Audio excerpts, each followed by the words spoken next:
This one's about a young high school senior. We'll call her Emma.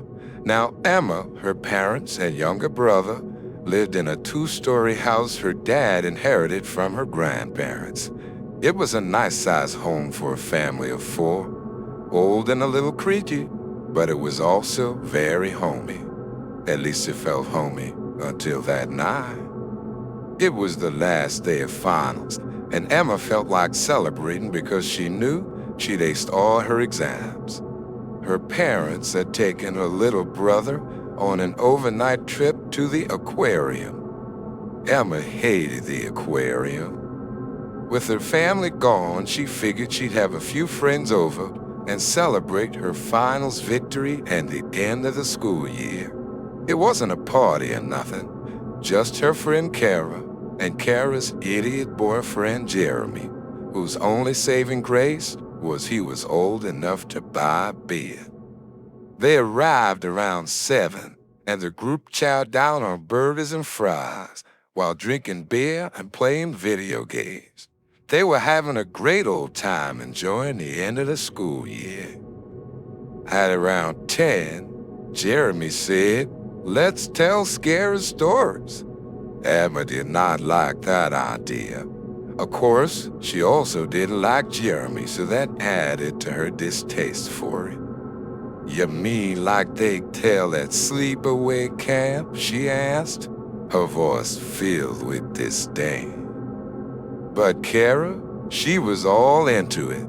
She immediately launched into a story she must have heard back at summer camp when she was 11.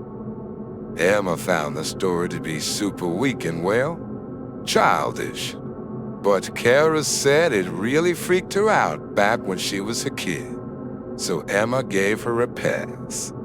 Next, it was Jeremy's turn. "Before this house was ever built," he said in a scary story voice, "this entire area was a vast woods. Something evil lived in those woods." He was trying to make it sound really frightening. To Emma, it was about as frightening as a box of puppy dogs. Basically, the thing that lived in the woods all those years ago stole babies. "You mean like a coyote?" Emma asked. "No, coyotes also steal small animals. This thing only stole babies," Jeremy said real spooky-like. "And to this day, the babies were never found." "Yeah," Emma said. "Those babies faked their own abduction to get away from this lame town." That got Kara to giggling. "You better believe in things, Emma," Jeremy said, getting serious. "That's what makes life interesting. There's so much we don't know about the world." Whatever. Realizing his appeal was not getting through, Jeremy tried to turn up the heat even more. When they leveled the woods to build this town, instead of baby bones, they found feet. Little, tiny, human feet. It was the lamest campfire story Emma had ever heard. But little did she realize that lame old story would wind up ruining her evening, and in fact, the rest of her life. After Kara and Jeremy had gone home, Emma cleaned up. She put the beer bottles in the recycling bin where her parents would never see them, and hid the few leftover full bottles in her room. She was turning out the lights, making sure the house was locked up good and tight, when she heard a sound. It sounded as if it was coming from the basement. Emma figured it was probably a field mouse that had gotten inside. That had happened a few times before. She went to the basement door and listened. Not hearing anything more, she was about to head up to bed when she heard another sound. This sound was very different. It sounded as if someone was dragging something across the basement floor. Emma knew that was impossible. It had to be a field mouse. So she pulled open the basement door to satisfy her curiosity. Some girls are afraid of mice or spiders or rodents. Not Emma. If it's smaller than her, it doesn't scare her. Period. And since she thought she was dealing with a mouse, she decided to go downstairs and check. She flicked on the light switch, casting a dingy yellowish glow on the basement below. She started down. The tired old staircase creaked loudly beneath her feet. With each step, she could feel the atmosphere slowly changing. As the dank odor of damp wood and mildew filled her nostrils, the room was large, running the entire length and width of the house. The entire space was a chaotic graveyard of abandoned belongings. Every corner crowded with the kind of junk her parents thought they'd need again, but never did. She looked at the huge mess, realizing if there was a mouse down there, she was not going to find it. Emma decided to tell her parents what she'd heard and let her father handle it when they returned home. She was about to head back upstairs when an odd sound nabbed her attention. It didn't sound like a mouse skittering into the shadows. Instead, what Emma thought she heard were footsteps. Tiny human footsteps darting across the basement floor. "Hello," she said softly. It was a nervous hello because her mind went reeling back to the story Jeremy had told earlier. Instead of baby bones, they found feet. Little, tiny, human feet. A chill blossomed in her belly. It was there because instead of heading back upstairs like an intelligent person, she decided to do the dumbest thing imaginable.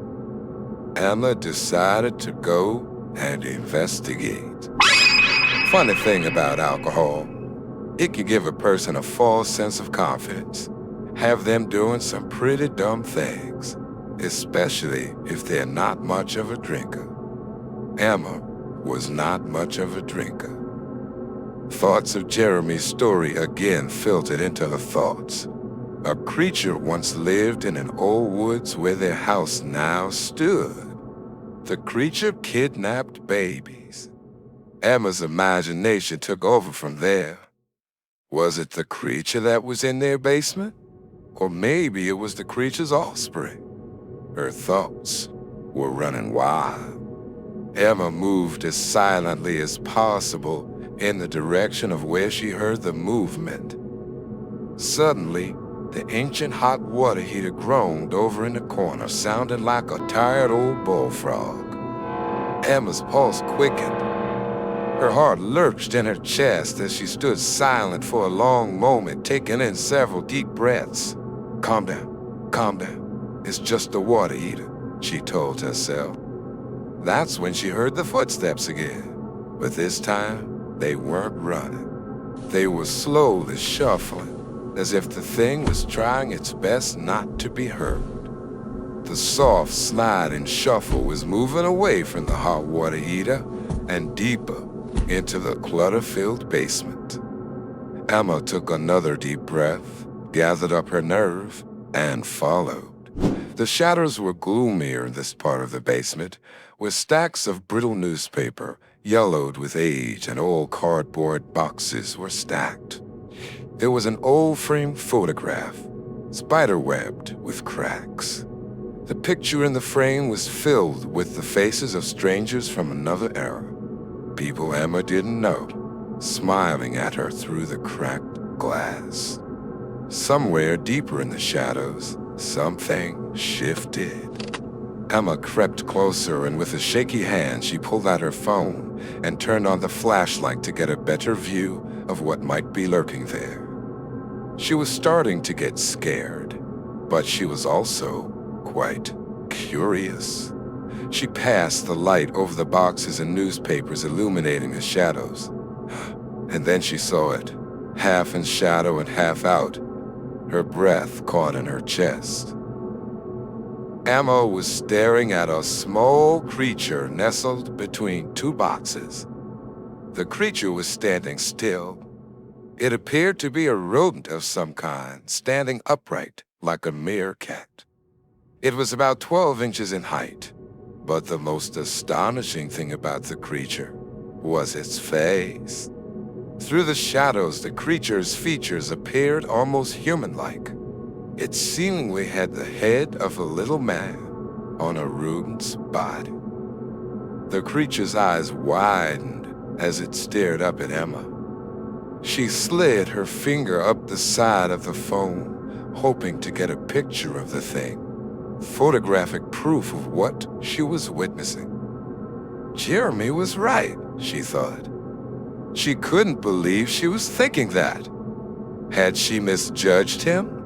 Maybe he wasn't an idiot after all. Just then, the creature's head turned.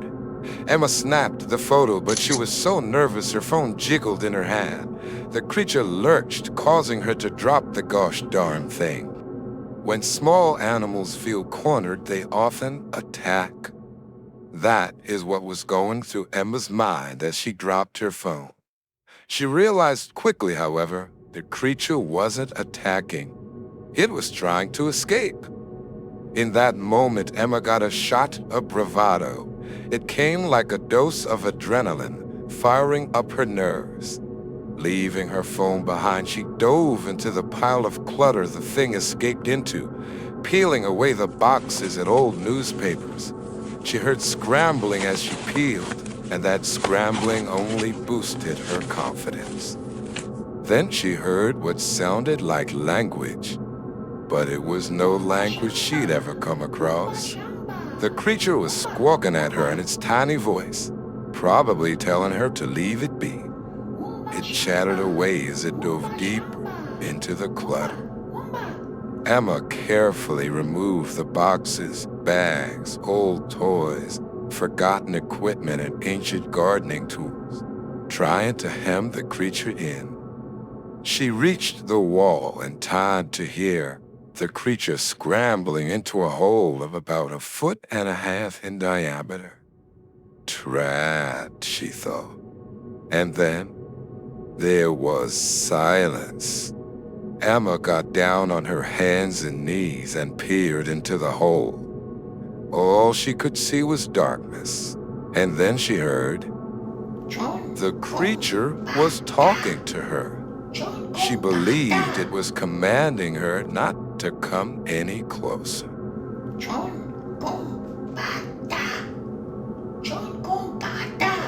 Emma didn't move for what felt like a small eternity.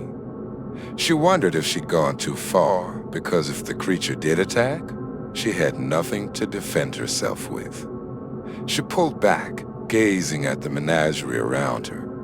An old garden hoe leaned against a wheelbarrow. The hoe was just what she needed to hold the creature at bay if it tried to attack her. Now armed, Emma peered back into the hole. This time she could see the hole led to the outside of the house. Emma relaxed, realizing the creature was no longer in the basement. But now she had a new goal. Her new goal: to keep the darn thing from returning to their home ever again. She went out into the garage and found some old window screens. She got a hammer, some nails, and a bunch of old rags, and spent the next hour or so plugging up the hole until she was satisfied the creature could never return. Then, exhausted from her evening's activities, she took a long, soothing shower and climbed into bed. Now that her ordeal was over, Emma began to wonder. Did her grandparents know about the creature? Did her father? Why was it she'd never heard of it before that night? As she was drifting off to sleep, Emma thought she heard footsteps. tiny little footsteps of tiny little creatures gathering outside her bedroom door. There are mysteries in this world, a lot more than we care to admit.